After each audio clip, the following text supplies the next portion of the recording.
Gaano ba kaimportante ang breast milk para kay baby? So ngayon magbibigay ako sa inyo ng 10 benefits of breast milk. Number 1, syempre, ang unang-una dyan, and alam naman natin yan, kaya nga natin pinupush ang breastfeeding, di ba? Dahil it gives a perfect nutrition for our baby. Lahat ng nutrients na kailangan ni baby, ang breast milk ang makakapagbigay nun. Number 2, very important, it contains antibodies. For example, may sakit si baby, mabilis siyang gagaling because matatransfer mo yung antibodies mo papunta kay baby.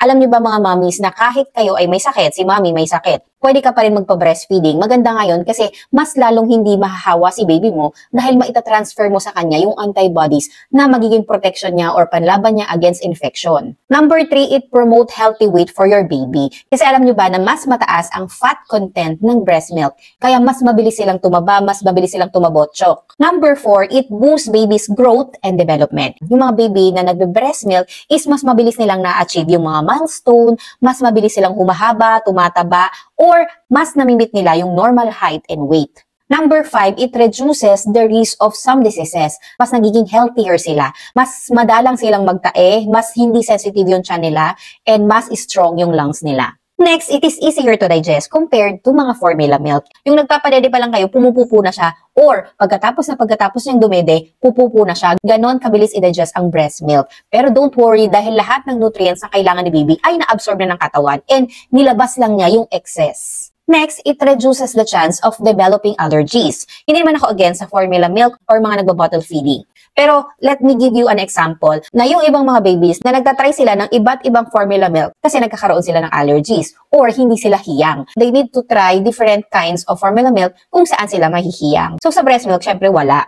Next naman is para sa mga breastfeeding mom or sa mga nagpapasuso. Dahil po kapag kayo ay breastfeeding, meron pong nare-release na hormones called oxytocin. Itong hormone na to, ito po ang tumutulong para bumalik ang iyong matres or uterus sa normal state or sa normal size niya before your pregnancy. Kaya nga kung napapansin nyo, ang mga breastfeeding mom po, sila po yung mas mabilis pumayat, mas mabilis nilang maibalik yung pre-pregnant weight nila because of breastfeeding. Number 9, syempre, it promotes bonding between the mother and the baby. And sa mga naging breastfeeding mom and currently breastfeeding ngayon, mapapansin nyo yan na sobrang iba yung attachment kapag si baby mo is sumususo sa'yo, tapos nakatingin siya sa'yo, or sometimes kinakausap mo, yung mga ganong moment, ang sarap i-treasure, talagang iba yung feeling na parang si baby attached na attached talaga sa'yo na habang dumidede siya, kinakausap ka niya dahil titig na titig siya sa'yo. At saka parang ikaw lagi yung kailangan niya. May ganong feeling, kaya nga it promotes bonding. And lastly po, syempre, it is economical. Easily accessible. You don't need bottles lalo na kung ikaw ay only latch lang kayo ni baby. Very tipid talaga, malaki ang masisave mo kapag nag-push ka ng breastfeeding.